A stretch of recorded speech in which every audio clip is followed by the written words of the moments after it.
manusia ialah berikan kemanfaatan untuk orang lain gitu. Nah, itu kan harapannya seperti itu. Jadi keberadaan teman-teman dimanapun berada bersama siapapun itu harapannya bisa memberikan kemanfaatan untuk orang lain. Oke, dan oke, salam bahagia. Ini di akhir keberuntungan datang ketika kesempatan bertemu dengan kesiapan.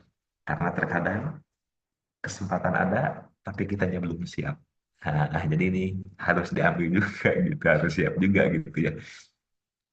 Menanamlah jika berharap panen, warnailah orang di sekelilingmu dengan warna yang kau miliki. Terserah teman-teman menafsirkan warna itu apa, mau dicat warna apa terserah. Tapi tentunya warna itu ialah ilmu pengetahuan yang teman-teman miliki.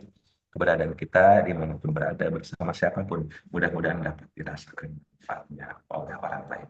Oke, keputusan yang diambil sekarang itu menentukan masa depan dari teman-teman. Terima kasih, Eka, kurang lebihnya. Maaf. Nanti kita diskusi aja bro ya. Assalamualaikum warahmatullahi wabarakatuh. Waalaikumsalam warahmatullahi wabarakatuh. Terima kasih banyak Kang Deden. Ini sepertinya masih mukadimah kayaknya ya, karena apa namanya ilmunya ini masih apa namanya awal-awalan ini belum banyak yang digali nih. Nah, ini kesempatan buat teman-teman nih karena waktunya cukup panjang gitu ya. Teman-teman bisa bertanya, Bapak Ibu atau mungkin kakak-kakak mahasiswa atau adik-adik sekolah ini bisa bertanya langsung ke Kang Deden. Mangga dipersilahkan Bapak Ibu atau kakak-kakak semuanya. Mungkin bisa raise hand dulu atau mungkin bisa titip di kolom komentar agar saya bisa bacakan. Silahkan.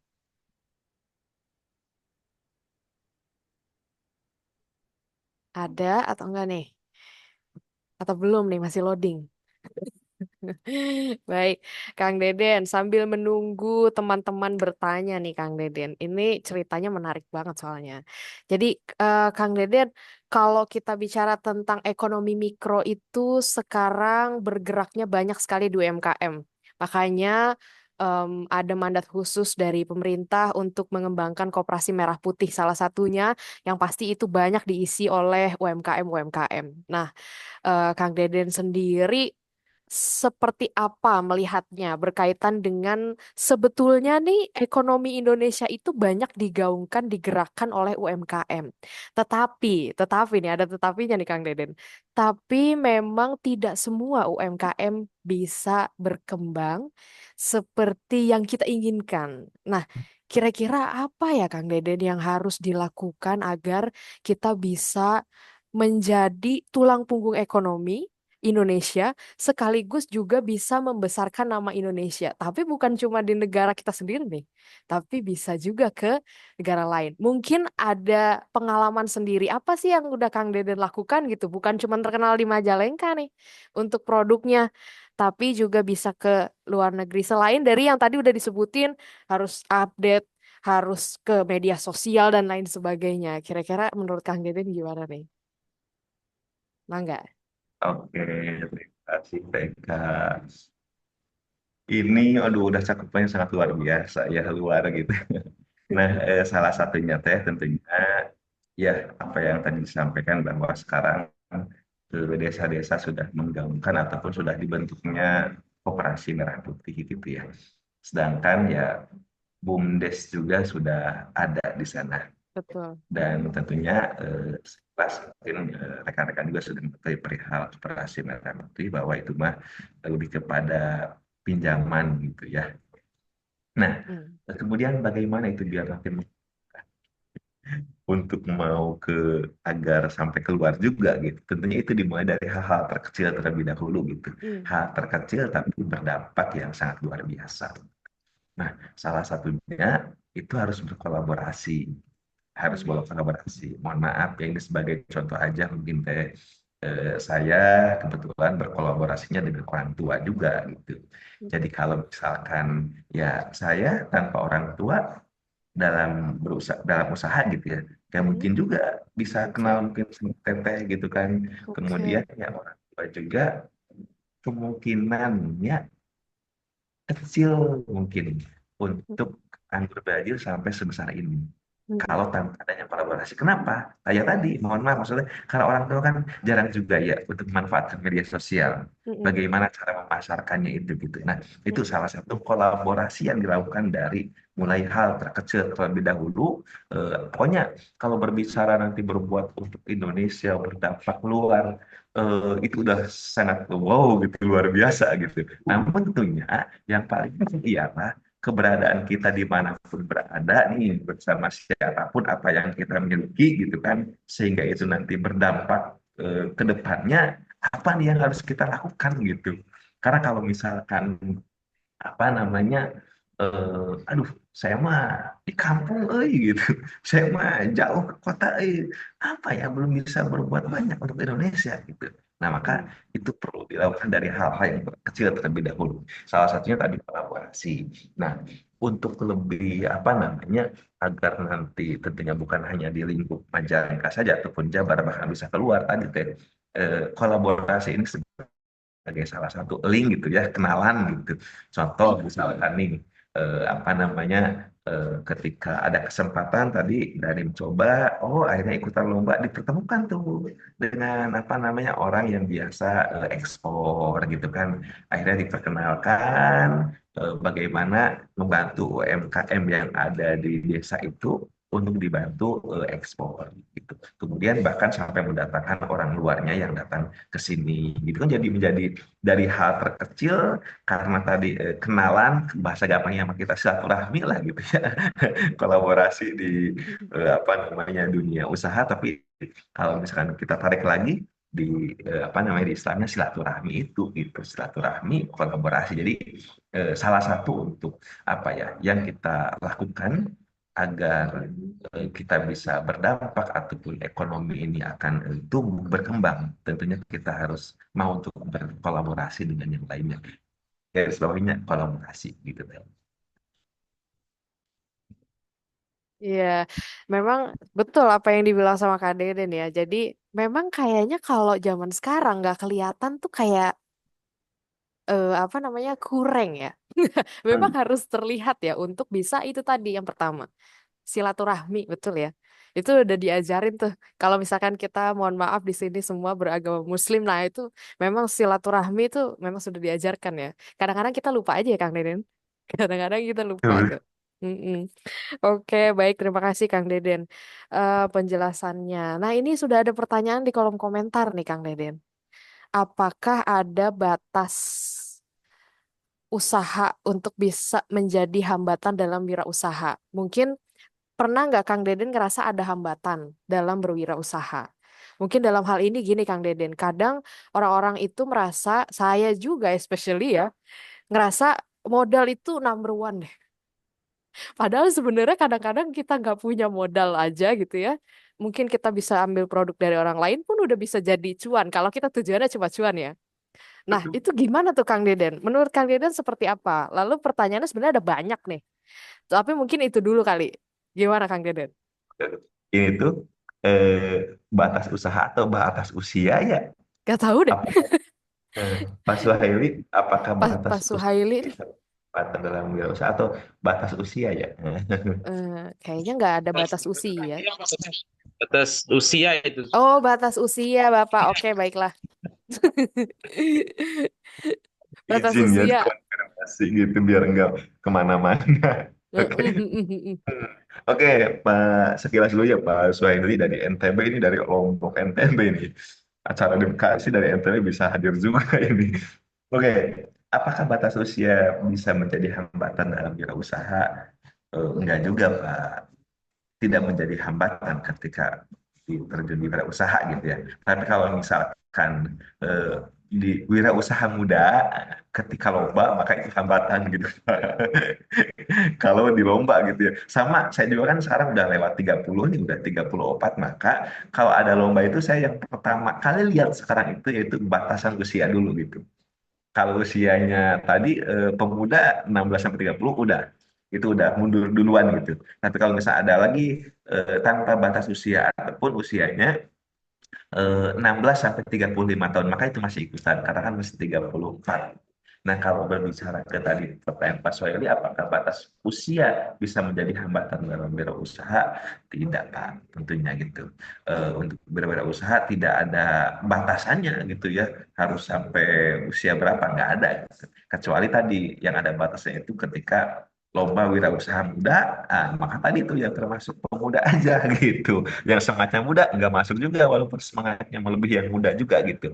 Nah, karena banyak contoh juga Bapak Ibu perihal apa namanya yang eh, terjun di dunia usaha sudah melewati muda gitu. Bahkan ketika COVID kemarin teh itu banyak sekali apa namanya pendidik, guru, dosen gitu yang terjun ke dunia pertanian gitu. Bahkan ada kejadian lucu juga sebenarnya kemarin ketika COVID ini. Saya tuh dulu apa namanya ketika kuliah S1 diajar sama Profesor Abdul Salam tentang manajemen gitu lah. Kemudian itu kan tahun berapa berarti? Tahun 2010, tahun 2011 gitu.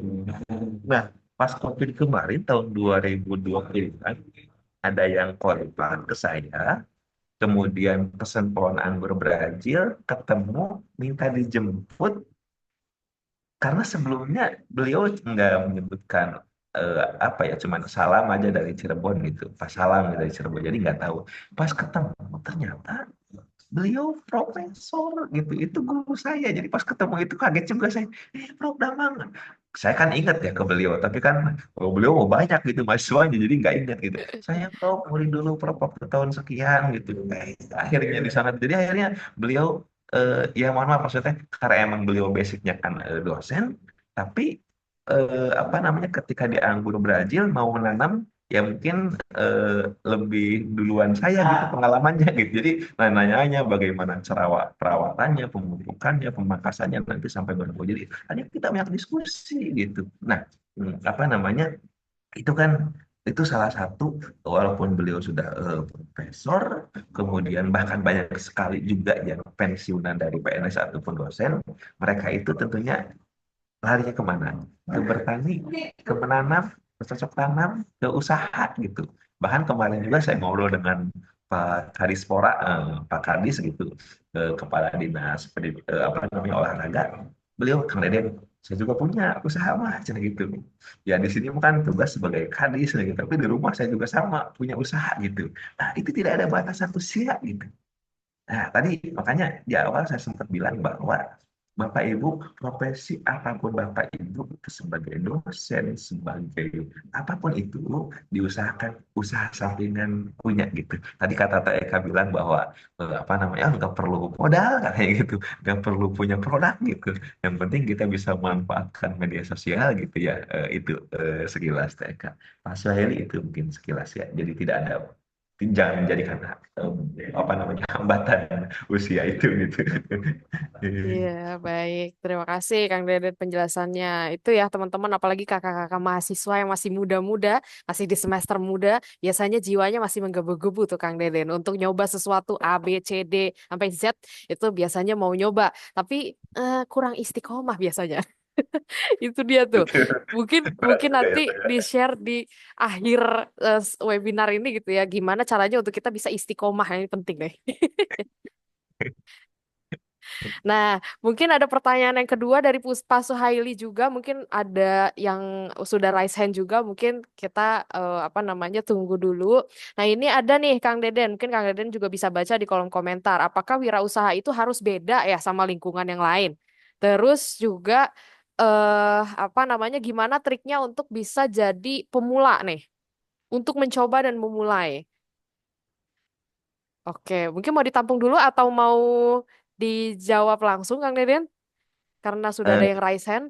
Bebas karena kalau di sini mah terlihat ya, nanti bisa di ini Iya, barangkali. oke, baik. Mungkin saya kasih kesempatan juga untuk Kang Dadan. Pak Dadan Nur Rahman. Dari tadi udah raise hand soalnya sebelum Pak Wahyu ya. Silahkan Pak Dadan bisa di-unmute mic-nya. Halo, Assalamualaikum. Waalaikumsalam warahmatullahi wabarakatuh. Suaranya jelas, Pak. Siap, terima kasih, Bu. Silahkan. Izin bertanya untuk Pak dosen. Untuk tadi kan ada batasan ini saya mungkin bertanya tentang lebih ke teknis ya. Mm-mm. Apakah ada gitu dari pemerintah bantuan-bantuan untuk wirausaha tapi usianya udah 30 lebih nih, udah 35 atau mungkin ada yang sudah mencapai 40, usaha yang umum gitu yang bisa diajukan proposalnya. Kemudian bagaimana agar usaha tersebut gitu kan kalau eh, kami mungkin di sini di lingkungan udah banyak melihat gitu. Biasanya kalau yang dapat bantuan usaha berusaha dari pemerintah itu bukannya berkembang biak gitu. Kalau ada istilahnya malah berkembang biak gitu. Jadi habis gitu. Lucu tuh, Kalau Pak. misalkan ada yang Kembang beak. gitu bukannya berkembang biak gitu banyak tapi malah berkembang biak habis. Nah, kira-kira solusinya seperti apa itu biar bantuan dari manapun itu bisa berkembang biak. Kemudian biasanya kalau ada bantuan dari pemerintah itu yang jadi masalah adalah pemasarannya. Nah, mungkin dari pengalaman Bapak sebagai wirausahawan yang sudah sukses di dunia anggur bisa berbagi kepada kami bagaimana solusi mungkin mulai dari permodalan juga yang terutama untuk pemasarannya nih selain media sosial yang digunakan sebagai media marketingnya. Itu pertanyaan dari saya. Terima kasih. Assalamualaikum warahmatullahi wabarakatuh. Waalaikumsalam warahmatullahi wabarakatuh. Ini kayaknya mewakili semua pertanyaan yang ada kayaknya ya, Pak ya. Oke, pertanyaannya sudah bisa ditangkap ya, Kang Deden ya. Kurang lebih ada 3 pertanyaan langsung itu ya. Apakah ada bantuan dari pemerintah untuk umur yang belia, sangat belia? Oke, terus habis itu gimana caranya untuk bisa berkembang di usaha apapun sebetulnya ini? Lalu tips pemasarannya seperti apa sih? Mungkin pengalaman dari Kang Deden bisa menjawab. Mungkin ada yang mau bertanya lagi barangkali sekalian nih, Pak Wahyu. Oke, Pak Wahyu Utomo, silahkan. Baik, terima kasih Bu atas waktunya. Terima kasih Pak dosen favorit saya ini. Wow, luar Ya, biasa. Silahkan, Pak. baik untuk olah wirausaha itu sangat menarik sekali Pak. Dan saya itu cenderung dari tipe tipe pembuat, tetapi permasalahan di apa itu pemasaran saya di yang kesulitan. Karena apa? Saya pernah suatu ketika karena saya dulu jurusannya adalah SMK manajemen bisnis di penjualan. Padahal itu jurusan saya. Tetapi saya bisa bisa menciptakan sesuatu hal apa yang ada di lingkungan sekitar dengan modal yang sedikit lah. Kalau memang modal itu memang pengaruh sekali. Dan itu ketika ada sesuatu hal kita mau memasarkan, rasa iba saya kepada orang itu kadang apa itu saya kasihkan semua. Jadi saya itu mengalami kebangkrutan. Kadang kan kasihan, ada orang apa yang ada kecil malah saya kasihkan. Kadang keluarga saya yang saya ditentang oleh keluarga saya sendiri. Loh, nasi aja 5.000 dijual 3.000, 2.000 dikasihkan. Saya pernah suatu ketika kan menjadi driver online Bu, Pak dosen. Saya menciptakan suatu Jeko. Saya pernah narik Jeko itu satu dus itu 100.000. Ternyata saya bisa membuat donat dengan topping ala saya sendiri dengan saya karakter ada happy birthday, ada terima kasih untuk mama dan itu itulah luar biasa. Tetapi ketika sesuatu saya harus masa iya masa hanya gitu. Padahal lingkup saya mungkin yang kurang luas saya di media sosialnya. Mohon untuk arahannya Pak dosen untuk cara saya untuk mengembangkan di dunia bisnis dan saya ada panti asuhan Iskandaria itu dulu saya murid pertama di panti asuhan Iskandaria Semarang itu saya lulus SMK saya pernah jalan-jalan ke pasar akhirnya saya tanya orang yang membuat tempe ada sebuah tempe. Tempe itu bagaimana cara membuatnya ketika itu ya kalahnya dikenaikan di bahan pokoknya. Jadi saya akhirnya berhenti karena saya dipanggil di dunia pendidikan harus mengajar lulus SMA sampai sekarang saya masih dipercaya mengajar di sekolah swasta. Jadi waktu saya sekarang untuk wira swasta juga agak kesulitan karena ada harus bergerak di masyarakat, dipanggil di LPMK, di mana harus itu menjadikan saya yang kerepotan begitu. Terima kasih Pak dosen, mohon arahannya untuk saya biar bisa membantu anak-anak yatim juga. Terima kasih. Hmm. Waalaikumsalam. Masya Allah, terima kasih Pak Wahyu pertanyaannya. Jadi sudah bisa ditangkap juga ya Kang Deden. Mungkin ada 3 pertanyaan di sini. Jadi bagaimana caranya bisa mengontrol diri nih? Kadang-kadang terlalu baik ya. Oke, itu yang pertama. Yang kedua adalah bagaimana agar tidak terjebak dengan masa lalu. Kepikirannya kalau saya itu hanya lulusan ini gitu. Saya bisa nggak ya ngelakuin hal yang lain di luar itu? Mungkin gitu ya yang bisa saya tangkap. Terus gimana caranya untuk bisa mengembangkan usaha dengan mungkin kesibukan yang cukup banyak seperti itu. Gimana caranya ngatur waktunya gitu, Kang Deden? Karena tidak ada pertanyaan lagi, maka dipersilahkan Kang Deden untuk menjawab pertanyaan-pertanyaannya. Saya juga penasaran sama jawabannya.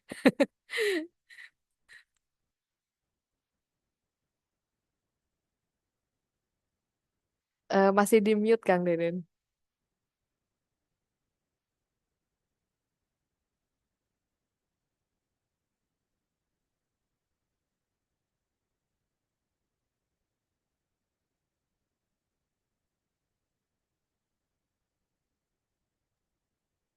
Masih belum ada suaranya, Bu. Iya, masih belum ada suaranya, Kang Deden. Bisa di-unmute dulu. Pak dosen. Iya, Aman teh? aman, aman, Suaranya aman.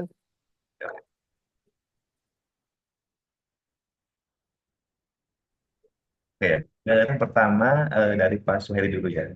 Apakah wirausaha harus berbeda dengan lingkungan atau kita harus siap bersaing dengan sekitar yang sudah? Mana triknya baik kita yang semula untuk berani mencoba dan memulai usaha? Oke, usaha kita apakah harus berbeda dengan yang lingkungan atau yang sudah ada? Nah, kalau itu tentu mau beda atau mau sama gitu. Ya kalau mau sama, gampangnya kayak gini. Saya nggak menjawab secara langsung dulu ya. Bapak Ibu di sana sudah ada yang jualan mie ayam. Nah, Bapak Ibu jualan mie ayam lagi di sana. Bagaimana perasaannya gitu yang ada di sana gitu. Nah, oke. Oh, masalah rezeki mah sudah ada yang ngatur semuanya gitu. Kan juga kita jual kalau ke pasar kan yang jualan bolen sayur gitu kan, sayuran semua gitu. Tapi kan tetap yang beli ada gitu. Nah, kemudian kalau misalkan kemudian ke sini, apakah kita harus apa berbeda dengan yang sudah ada atau harus sama? Ya sebaiknya gitu. Bagi yang sudah ada, ya kita harus berani dulu nih untuk berkorban gitu. Yang sudah ada di sana, yang sudah berjalan, jangan sampai kita itu ikut-ikut melihat orang lain yang sudah sukses, tiba-tiba kita langsung ikutan dengan produk yang sama. Kan orang itu sampai sekarang sukses, itu kan ada tahapannya, nggak langsung pada waktu itu gitu. Sekarang kita yang baru memulai, kemudian dengan produk yang sama, tiba-tiba pengen langsung gitu seperti itu ada prosesnya gitu dia berapa tahun untuk sampai ke sana gitu. Itu satu. Kemudian kalau misalkan berbeda ya itu tidak ada saingan gitu ya kalau saya tadi lihat ke semuanya pembibitan tuh sama sebagai apa namanya bibit semua kalau ke Majalengka ke desa saya desa Teja semuanya bibit bibit pak bibit bibit durian bibit pete lengkeng gitu bibit kebanyakannya di pinggir jalan ya oke karena emang orang tua juga petani bibit gitu. Nah, tapi perlu keluar dari zona nyaman gitu dengan siap mengambil risiko. Sekalian kepada pertanyaan kedua, bagaimana bagi kita yang pemula untuk berani mencoba dan usaha agar kita berani apa namanya untuk memulai, untuk mencoba gitu. Emang tidak gampang untuk memulai sesuatu itu tidak gampang. Untuk memulai sesuatu baik usaha ataupun apapun itu tidak gampang. Contoh gini ya Bapak Ibu, saya itu suka kalau di kelas di kampus gitu. Kalau TK tentunya udah punya triknya nih. Bagaimana caranya dan nanti ketika di kelas mau bertanya. Gitu. Anak-anak di sekolah juga bagaimana caranya agar bertanya. Terkadang kan kita kayak ini kalau kita sedang anak-anak itu memperhatikan kita gitu. Kita ngajar. Nah, pas ada pertanyaan dari guru nih, oke, siapa yang bertanya gitu. Yang tadi yang perhatikan jadi tiba-tiba kayak gitu kan jadi nunggu gitu. Nah, Benar-benar. kan dimulai dari apa namanya hal yang terkecil gitu. Nah, itu tentunya bisa diterapkan juga berat sekali untuk angkat tangan gitu walaupun cuma angkat tangan diklik doang di sini gitu ya itu berat gitu tapi itu harus diberanikan gitu karena emang Bapak Ibu yang berat itu langkah di awal kalau sudah melangkah kesananya akan terbantu akan lancar Bapak Ibu waktu kecil belajar sepeda gitu kan yang berat itu kan ketika awal duduk di sadel di tempat duduknya gitu kan di jok gitu di jok kemudian mau menggayung tuh menggayung apa ya ya mau sebenarnya apa namanya itu yang pertama apa teh kan namanya itu Ngayuh sepeda ya. pertama itu namanya untuk menyeimbangkan ke kiri dan ke kanan gimana caranya agar seimbang agar agar agar jalan gitu kan tapi kalau sudah jalan naik jalan gitu kan begitu tenangnya begitu nyaman bahkan ketika sudah jalan kita bisa lepas tangan merdeka gitu kan karena itu kalau sudah jalan tapi kalau di awalnya begitu berat sama hanya tadi apa namanya untuk berani coba berani usaha itu tentunya tidak mudah bagi pemula bagi awal dan yang paling agar berani dirinya harus berani gagal ibu bapak harus berani gagal saya pun tentunya untuk sampai sekarang saya juga sama di usaha sablon pak di usaha ikan lele gitu. Saya sama teman nih patungan 2 jutaan 6 juta udah sebulan bahkan katanya seminggu lagi mau panen itu lelenya di apa coba lelenya kena hama di ini dimakan apa kalau di Sunda mah garangan gitu jadi pas mau panen seminggu lagi itu yang 6.000 lele itu tinggal 2.000 bulan.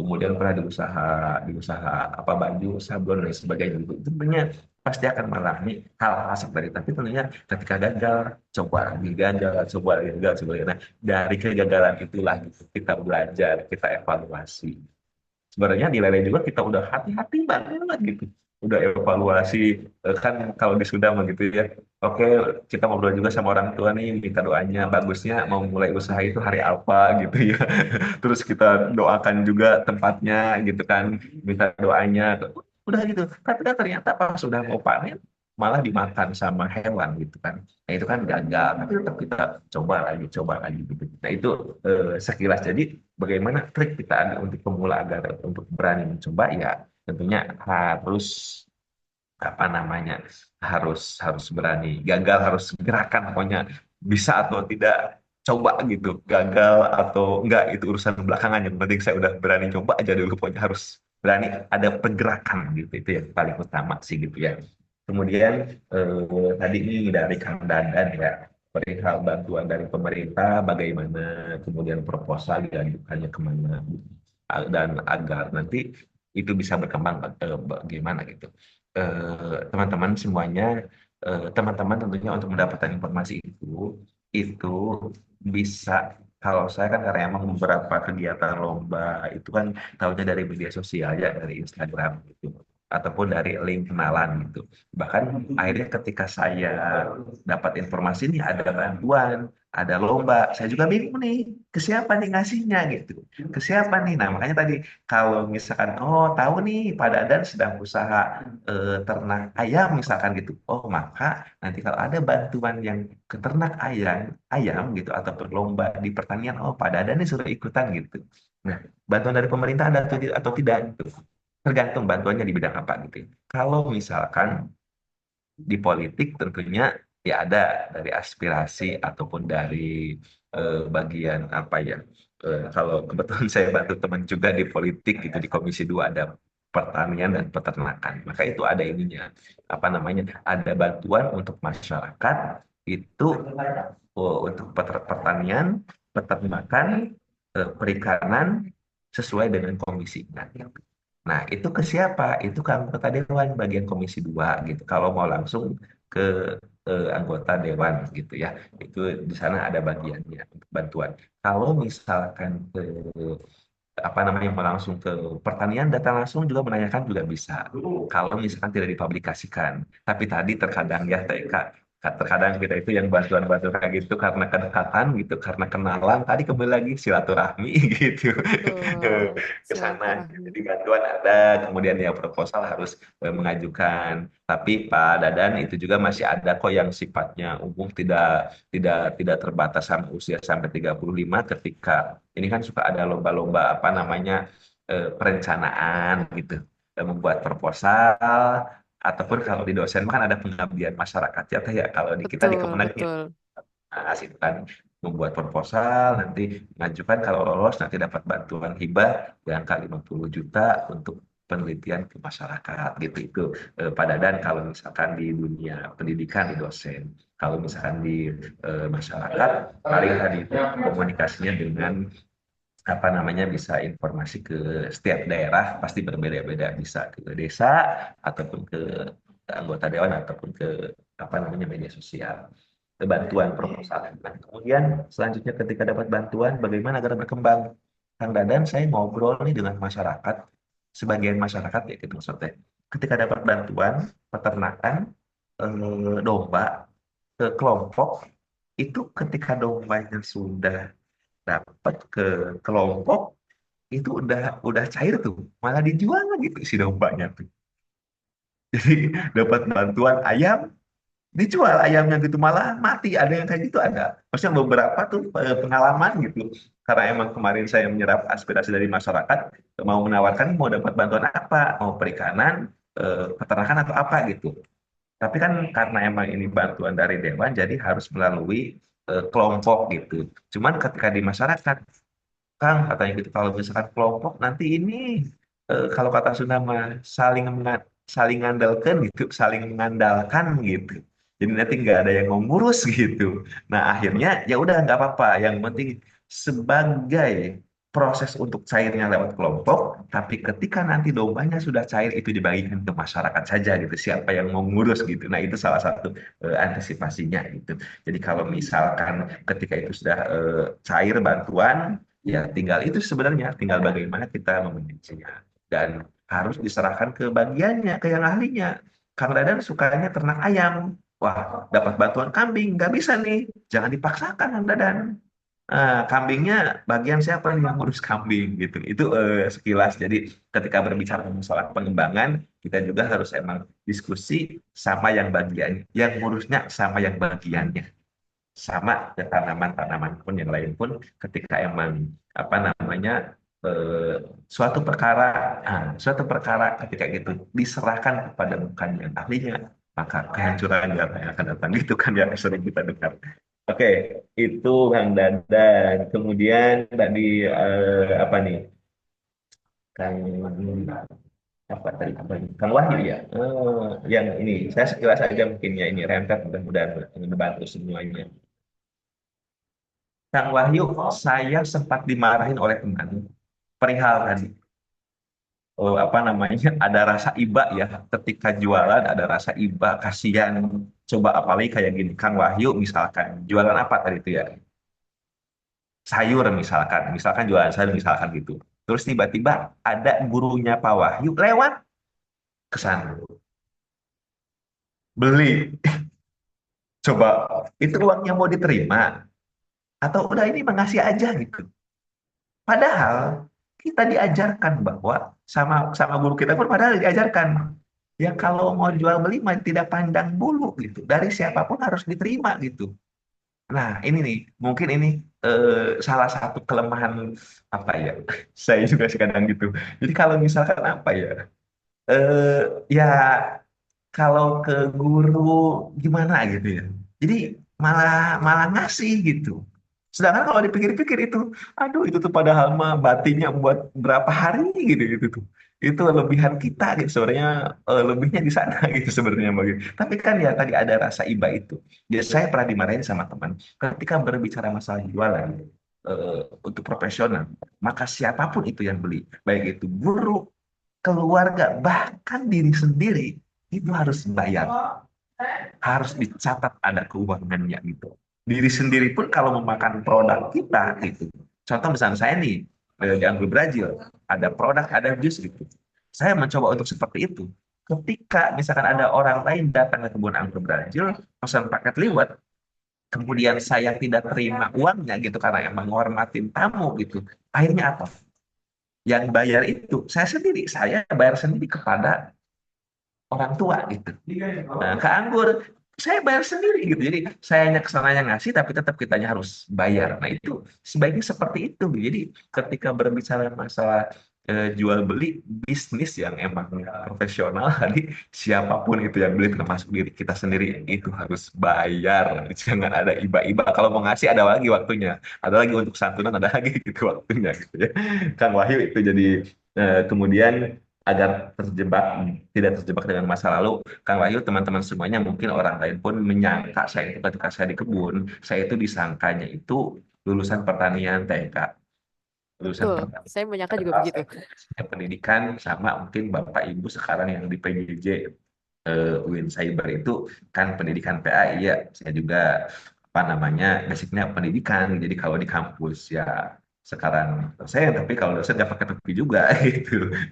Kalau di kampus dosen, kalau di kebun petani gitu, kalau di rumah kepala keluarga gitu, kalau di jalan beda lagi gitu pakaiannya, jadi dari sana pun menyesuaikan. Jadi ketika di kebun maka banyak orang menyangka saya lulusan dari pertanian. Bukan, sebenarnya saya basicnya pendidikan, tapi tetap gitu pendidikannya ya jalan gitu. Lanjut nih sama halnya dengan tadi bagaimana caranya memanage waktu gitu kan. Sama Kang Wahyu ini jadi langsung nih secara keseluruhannya bagaimana caranya memanage waktu dengan tadi di panti asuhan gitu. Tadi kalau berbicara masalah ke usaha, ke bisnis tadi dengan memanfaatkan media sosial ini, maka kita dimanapun berada, nah, bisa sih dengan memanfaatkan ini. Tadi kata Bu Eka, TK, apa namanya kita tidak punya produk, tidak punya modal, tinggal apa namanya produk orang lain, izin share, izin ini dari Betul. TK, misalkan dari Kang Wahyu nih, misalkan sayuran satu kepelnya berapa, 5.000 kita jual 7.000 gitu kan.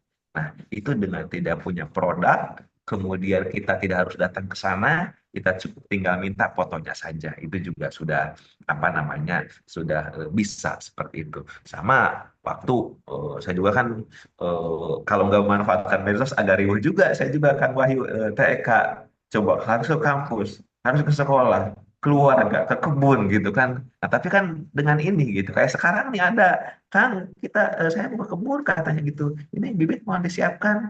Oh ya, siapa lagi saya lagi zoom dulu nanti saya respon ya. Tapi di rumah ada orang gitu. Itu sekilas dengan cara apa tadi? Memanfaatkan media sosial ini. Itu saya kira TK kayaknya mudah-mudahan tidak puas karena saya bukan pemuas gitu. Tapi saya laki panggilan dipanggil ke mana-mana gitu. Kebun oke gitu, ke kampus oke gitu. Itu mudah-mudahan ada sedikit gambaran gitu ya untuk Baik. tanya. Terima kasih penjelasannya Kang Deden. Itu dari beberapa pertanyaan mungkin sudah banyak sekali sebetulnya pertanyaannya. Ini mungkin kalau saya lihat masih ada pertanyaan lagi nih Kang Deden. Apakah masih berkenan untuk bisa menjawab terakhir sebelum 3:30 kita tutup? Se- Oke, siap, boleh boleh teh. Maka ini singkat aja sebenarnya pertanyaannya untuk yang masih pemula nih, masih 2 bulan memulai. Ini kebetulan mahasiswa saya nih. Apa yang perlu difokuskan Kang Deden kira-kira untuk Mas Mada ini? Ya, Lalu benar. Ini yang di grup teh. Oh iya iya yang di benar. chat, ya Ya, iya, oke oke. kira-kira apa yang perlu difokuskan terlebih dahulu ketika masih muda sekali ini berjalannya masih 2 bulanan. Lalu selanjutnya adalah pertanyaan dari Nur Halali. Nah, ini pertanyaannya adalah indikatornya apa sih untuk bisa menilai bahwa UMKM ini unik dan punya nilai jual yang tinggi? Ini kayaknya mesti ada penilaian khusus nih dari ahli. Oke, terus selanjutnya adalah gimana caranya mengembangkan dan mempertahankan UMKM yang jenis produk usahanya hampir mirip-mirip atau sama. Nah, iya, ini relate banget pertanyaannya. Kalau lagi musim dimsum, jualan dimsum semua. Gitu tuh Kang Deden. Nah, gimana tuh Kang Deden? Mungkin langsung dijawab, Pak nggak? Oke, siap teh Kak. Ini dari Teh Mada ya. Ma, Teh Akang Mada. Mas Mada, Oh, Kang Mas Mada. Mada. Kang Mada, Kang Mada, Mas Mada. Oke. Dari STI Dharma Agung. saya lagi merintis usaha Kang, yaitu jual madu.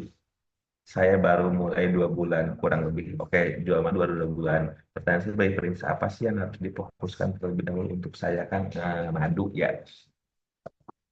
Madu, oke, madu. Kalau usaha tentunya eh, karena ini udah tadi disampaikan madu, maka terkadang orang itu membeli bisa jadi karena faktor manfaatnya. Nah, maka yang harus kita awal itu kan terkadang kita perlu edukasi dulu nih, gitu. Orang itu perlu kenalan dulu dengan produk kita gitu. Madu, madu apa gitu, madu itu apa gitu kan. Kemudian manfaat dari madu itu apa. Nanti bedanya madu Mas Mada dengan madu yang lain apa gitu. Nah, udah itu, kemudian kalau mau lanjut itu eh, tentunya perlu juga nih, nggak apa namanya packagingnya. Packagingnya yang menarik.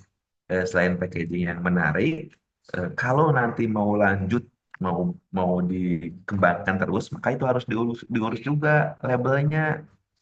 Berarti kan misalkan mau di botol, botolnya yang berapa mil, kemudian nanti mereknya mau merek tulisannya apa gitu kan. Nanti diurus juga label halalnya. Kalau di kayak di slide kan ada PIRT-nya gitu. Nah, ketika itu udah dipenuhi, maka nanti berkembang itu madunya itu bisa masuk ke misalkan ke ke Indomaret, ke Alfa ataupun ke Prima, ke Jogja, ke Transmart gitu. Kalau sudah memenuhi kayak ada tergantung ya dari apanya gitu ada PRT halal atau misalnya kalau minuman BPOM gitu. Nah, sementara ini berarti untuk Kang Mada tadi sebagai perintis apa yang difokuskan tadi lebih kepada ini sih kalau sementara ini lebih kepada pengenalan akan jangan pernah malu dimanapun berada bahwa oh kalau dengar kata Kang Mada berarti madu gitu. Jadi harus di branding dulu tuh gitu. Oh, Kang Deden, oh, kok Deden Abro Brazil gitu. Kang Mada, aduh gitu. Nanti kan Kang Mada ini juga nih cari. Nanti konsumennya mau ke siapa gitu. Contoh misalkan ketika ke ibu-ibu berarti manfaat dari madu itu apa? Kalau misalkan mohon maaf, Kang Mada ini trik sedikit. Kalau ke bapak-bapak gitu ya, ini bagus nih gitu buat apa namanya buat stamina badan gitu. Jadi nah tergantung ini juga gitu. Jadi perihal itu untuk perintis bagaimana caranya agar orang lain itu tahu bahwa Kang Mada itu terjun di dunia madu. Maka siapapun yang butuh madu ke Kang Mada gitu. Itu eh, jangan pernah malu lah gitu pokoknya dengan potensi dengan apa ya seperti itu sekarang. Mohon maaf teh izin sebentar ya. Biasa.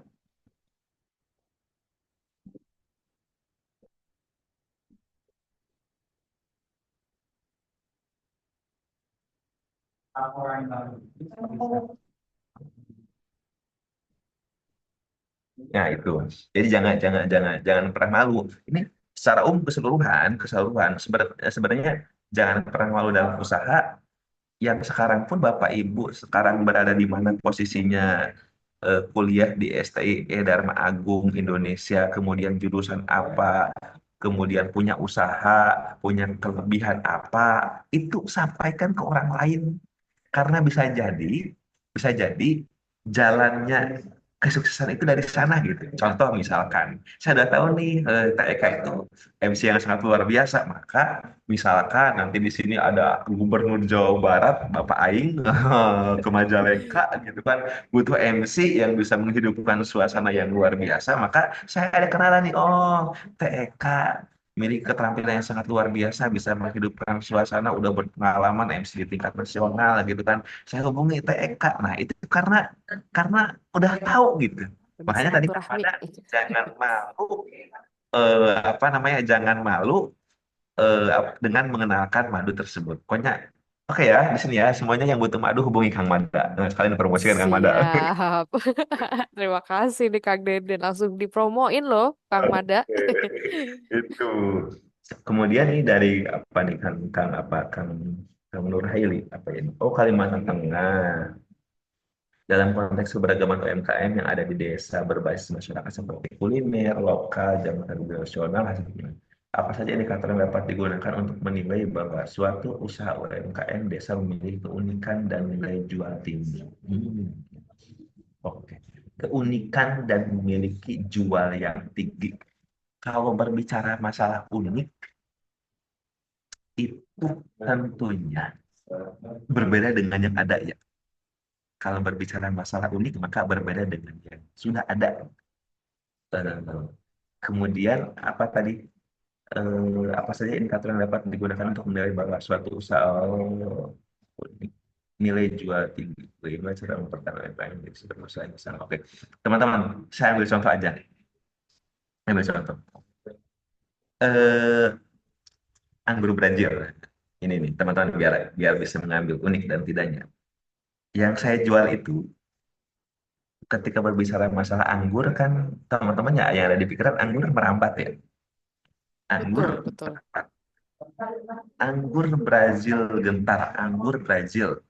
Anggur Brazil, anggur dari Brazil gitu atau dari mana? Ya. Anggur Brazil jadi dari namanya aja udah agak sedikit. Anggur Brazil gentar apa sih gitu. Nah, dari nama gitu satu. Kemudian yang kedua, ketika itu memiliki nilai jual tinggi, kalau jual tinggi ya itu tentunya dari kualitas ya. Salah satunya dari kualitas gitu dan jarang juga gitu makanya dulu si buah anggur Brazil ini sampai jual harga 400.000 1 kilo karena pada waktu itu yang nyari di Majalengka pengen 1 kilo aja susah gitu jangan 1 kilo seperempat ataupun 5 butir juga susah gitu nah kalau sekarang 200.000 1 kilonya nah kemudian apa yang saya bikin orang lain penasaran pengen nyobain anggur ini satu anggur Brazil Bentar eh, memiliki 7 rasa dalam satu pohon, manfaatnya yang sangat luar biasa. Memiliki 7 rasa dalam satu pohon. Emang rasanya apa aja? Jambu biji, manggis, leci, istikaya, sirsak, sama rasa anggur Brazil. Nggak percaya ya, nggak percaya karena nggak nyobain gitu. Saya juga bingung kalau apa ya, kalau menjelaskan, mengungkapkan rasa juga kan bingung ya gitu, susah gitu untuk merangkai kata-katanya itu agar masuk tuh agak perlu ini juga gitu. Maka kalau berbicara masalah rasa harus dirasakan gitu. Pengen tahu rasanya gula ya dicobain biar manis. Nah, gula Brazil pun harus dicobain. Kemudian tadi memiliki jual tinggi, tidak ada saingan kan kalau hukum ekonomi permintaan banyak harganya gitu kan permintaan tidak Betul, ada betul. barangnya langka harganya itu kan udah hukum ekonomi itu Pak ya Kak. Nah tadi jadi anggur Brazil ke sana kemudian jual tinggi unik terus bagaimana tadi ketika mempertahankan UMKM yang jenis bagaimana untuk mempertahankannya contoh sekarang saya terjun di anggur petani sekitar udah banyak nih terjun ke anggur akhirnya kan sama tuh jadi sekarang itu di Majalengka bukan hanya di sini saja, tapi memang pusatnya dari mulai tanam sampai panen langsung di kebun. Tapi orang lain pun petani sekarang sudah ada, tapi tidak sampai panen langsung di sana gitu orang-orang yang tidak. Nah, kemudian ketika orang lain menyamai, maka harus ada inovasi, harus ada hal yang baru, yang unik lagi gitu. Makanya saya itu ketika orang lain nyoba di anggur lagi ngikutin sama, maka saya harus ada produk yang baru. Apa produk yang barunya? Nah, dari anggur itu kemudian dibuatlah produk jadi jus, jadi selai gitu. Jadi orang lain apa namanya nyamain lagi. Ya tadi ada agrowisatanya, ada paket yang lainnya gitu. Pokoknya kalau ini eh, ada apa ya? Ada teori teori ini. Samudra biru kalau nggak salah. Blue Blue Ocean. Ocean. Nah, samudra biru lah kalau bahasa itu. Nah, itu ketika orang lain menyamai usaha kita, maka kita harus ada inovasi yang baru. Itu sekilas agar apa namanya terus berkembang usahanya gitu. Yang paling utama ialah kita harus berani memulai gitu. Karena yang berat itu memulai di awal langkah pertama yang berat itu gitu. Itu TK. Baik, Kang Deden. Wah, sepertinya udah banyak banget nih ilmu-ilmunya yang sudah disampaikan ke Bapak Ibu dan juga kakak-kakak mahasiswa semua. Kebetulan 2 menit lagi kita akan apa namanya menuju ke setengah 4 sore. Jadi mungkin saya akan recap sedikit apa-apa saja yang mungkin sudah disampaikan oleh Kang Deden selaku pembicara. Jadi kalau misalkan wirausaha muda berdaya, yang pertama itu kalau masih muda, ya udah mulai. Karena Kuncinya pertama adalah mulai dan berani untuk gagal. Itu ya Kang Deden, simple. Tapi ternyata untuk ngelakuinnya nggak simple. Mungkin stepnya udah dijelasin sama Kang Deden. Yang pertama adalah lurusin dulu niatnya, tujuannya. Lalu sebelum itu juga mungkin kita harus kenal diri sendiri. Potensi kita, potensi sekitar, peluangnya kira-kira apa aja gitu ya. Terus gimana caranya kita bisa peka di setiap peluang, mengambil peluang jika ada kesempatan. Jadi apapun itu teman-teman mungkin ngerasa untuk kakak-kakak mahasiswa ngerasanya mungkin saya belum cukup jago untuk seperti apa misalnya untuk usaha untuk memulai usaha. Tapi kalau misalkan kita nggak mulai kita nggak akan pernah tahu karena kuncinya dari Kang Denen tadi adalah memulai dulu baru kita apa namanya tahu bahwa oh kita bisa berhasil, oh ternyata kita kurang ini, oh ternyata kita kurang sedikit, ternyata oh ini titik sempurnanya. Kita tahu ketika kita memulai dan berusaha terlebih dahulu. Lalu kita berani untuk nyoba up to date, manfaatin sosmed. Itu penting. Disiplin, catat keuangan kalau memang sudah melakukan usaha gitu ya Kang Deden, ini penting banget. Dan pada akhirnya kita harus personal branding. Kita harus mau memperkenalkan diri kita ke orang lain. Karena di era teknologi ini semuanya serba gratis sepertinya. Jadi tinggal Bapak Ibu, teman-teman, kakak-kakak mahasiswa dan adik-adik mungkin yang ada di sini manfaatin tuh sosial media untuk personal branding. Itu penting. Teman-teman tadi udah dijelasin bagaimana Kang Deden bisa memulai usahanya, bagaimana beliau juga pernah gagal juga ternyata, itu juga cerita yang menarik. Dan ternyata mungkin teman-teman juga ngerasa, oh Kang Deden ternyata privilege ya, ternyata dia di tanah Majalengka yang emang subur gitu ya. Terus habis itu mungkin orang tuanya juga petani, tapi nggak ada artinya teman-teman kalau punya privilege tapi tidak bergerak kemana-mana percuma juga gitu. Tidak memulai sesuatu nggak akan jadi apa-apa. Mungkin itu yang bisa saya recap ya Kang Deden. Mungkin kurang lebihnya mohon maaf. Terima kasih banyak sudah menemani diskusi hari ini. Di hari Sabtu siang-siang ternyata nggak ngantuk juga ya? Atau saya aja yang nggak ngantuk?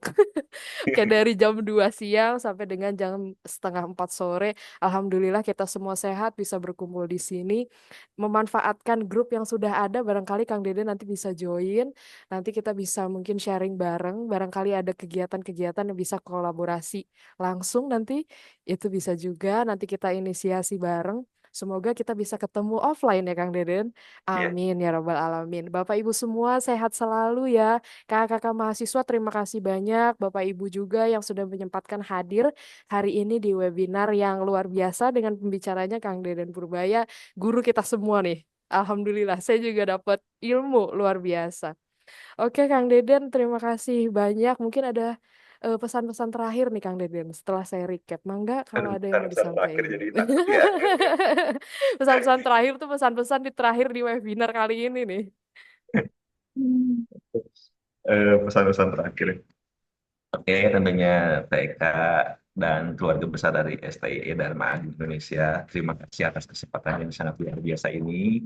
Dan saya juga sampaikan terima kasih kepada rekan-rekan keluarga dari PJJ kelas A27 dan A28 yang sudah hadir pada kesempatan ini. Walaupun siang-siang, tapi alhamdulillah ini terlihat ceria gitu ya, bahagia gitu. Alhamdulillah, ini mudah-mudahan bukan hanya penampilan saja tapi hatinya juga bahagia gitu. Oke, Bapak Ibu, sebagaimana tadi mungkin saya sekilas bahwa nanti Bapak Ibu ke depannya profesi Bapak Ibu sebagai apapun itu diharapkan usaha sampingan itu ada. Biar kita tidak mengandalkan kepada apa ya penghasilan kita yang sudah dipatok per bulan sekian gitu. Tapi dengan usaha tentunya kita bisa melebihi dari itu dan tentunya harus berani untuk mengambil resiko rugi itu. Yang paling utama ialah keberadaan Bapak Ibu dimanapun berada bersama siapapun itu dapat dirasakan manfaatnya oleh orang lain. Jadi kalau tidak ada Bapak Ibu itu merasa dirindukan gitu ya. Terima kasih dan rekan-rekan semua. Masya Allah, terima kasih banyak pesan-pesannya Kang Deden. Baik, Bapak Ibu semua dan kakak-kakak mahasiswa, terima kasih banyak atas keikutsertaannya pada webinar siang hari ini. Sampai ketemu lagi di lain kesempatan. Semoga semuanya sehat selalu, bisa ketemu lagi nanti. Terima kasih banyak, saya tutup ya. Wassalamualaikum warahmatullahi wabarakatuh, Bapak Ibu, kakak-kakak semua. Terima kasih banyak. Waalaikumsalam warahmatullahi Waalaikumsalam wabarakatuh. Terima kasih Bapak Terima Ibu. kasih. Ya orang sholat jadi nggak bisu. Silahkan Bapak Gangguin. Ibu, bagi yang ingin live, silahkan. Kang Deden, terima kasih banyak. Izin saya tutup. Terima kasih Pak dosen. Ih, sami-sami Bu.